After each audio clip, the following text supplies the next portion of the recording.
Hi guys! So today we are going to be looking at how to create keywords and search terms in the databases. In some of our previous videos, we were talking about how to look at limiters, how to find databases, but today we're going to really look at how to search using search terms and keywords.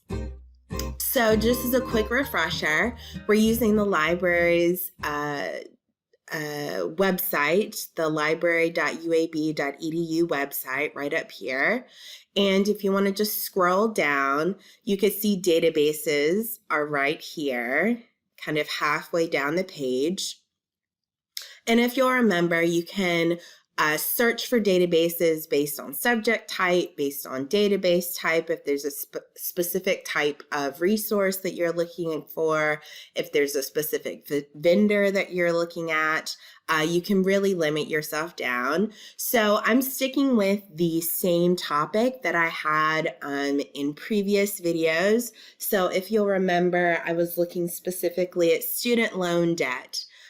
So you can kind of approach it from either an economic or a business standpoint, or you can approach it from an education standpoint, right? So looking at it from the perspective of the student versus from the perspective of a consumer, right? So I want to look at it from the perspective of a student, which is what I am and have been for quite a while. So I'm looking at education and the databases that relate specifically to that topic. So if you'll remember on this page, you'll see our lovely liaisons.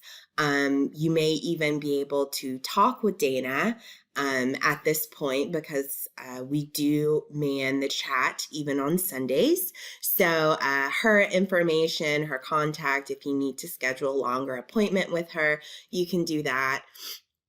So I'm going to look at ERIC, which is an education database and one of Dana's best bets, one that she recommends.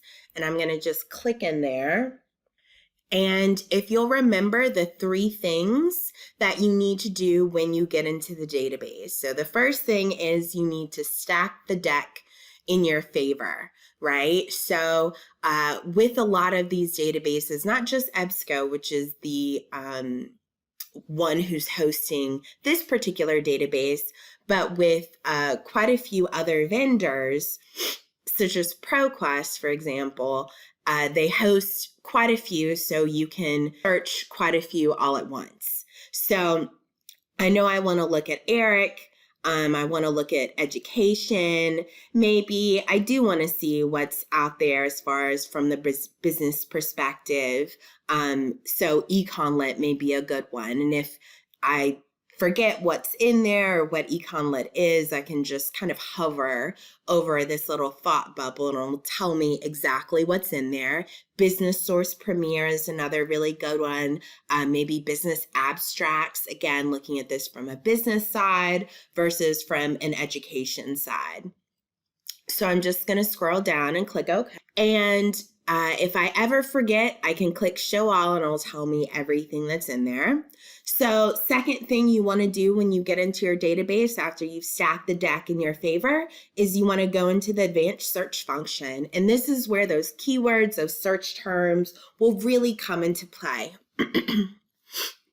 So if you'll remember, we had as our topic, we're looking at student loan debt, right? So if you kind of take that apart and parse out those different words, you can start to really get a good idea of the keywords and the search terms that you should kind of plug into your database. And remember, this is important because this is the only way that the database communicates with you and that you can communicate with it, right? So the better you communicate with it, the better results you'll get back. So let's look at the undergraduate students.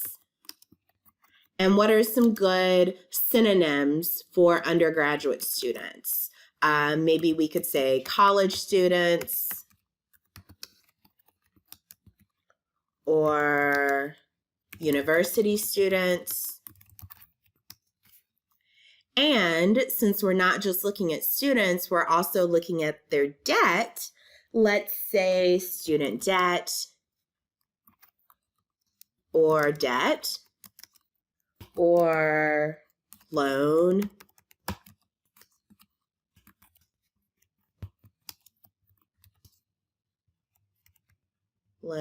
debt or student loan debt.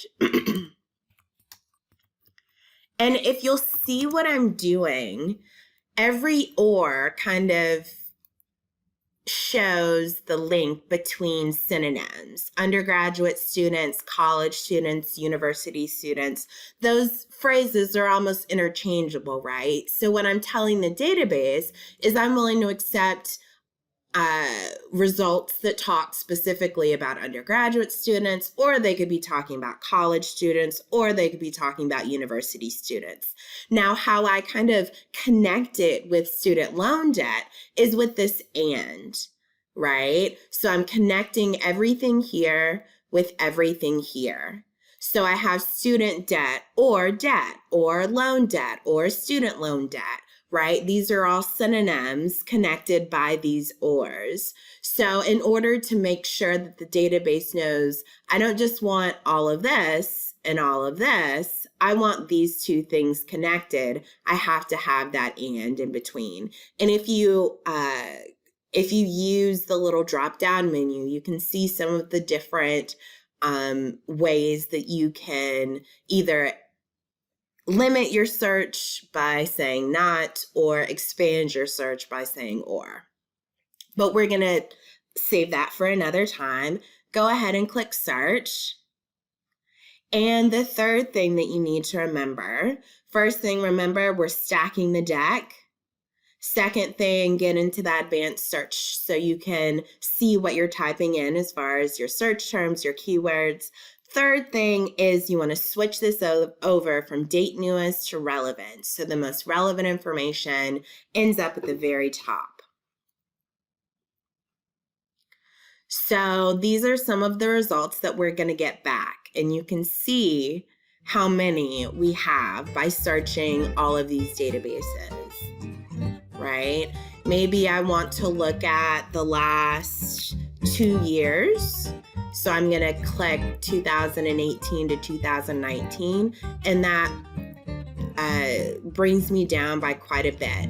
I like to have around 75 to 100 results as far as my research, but this is a very, very broad topic. This is super, super broad. So it kind of makes sense that you're going to have a lot of results, more than likely more than that. So just by kind of getting this preliminary, let's see what's out there, let's see how I can limit myself down. Maybe I want to look at financial aid. Maybe I want to look at a specific place, right? These are ways that you can limit yourself down. But since you're just kind of beginning the research process, it makes sense that you're going to have thousands of results.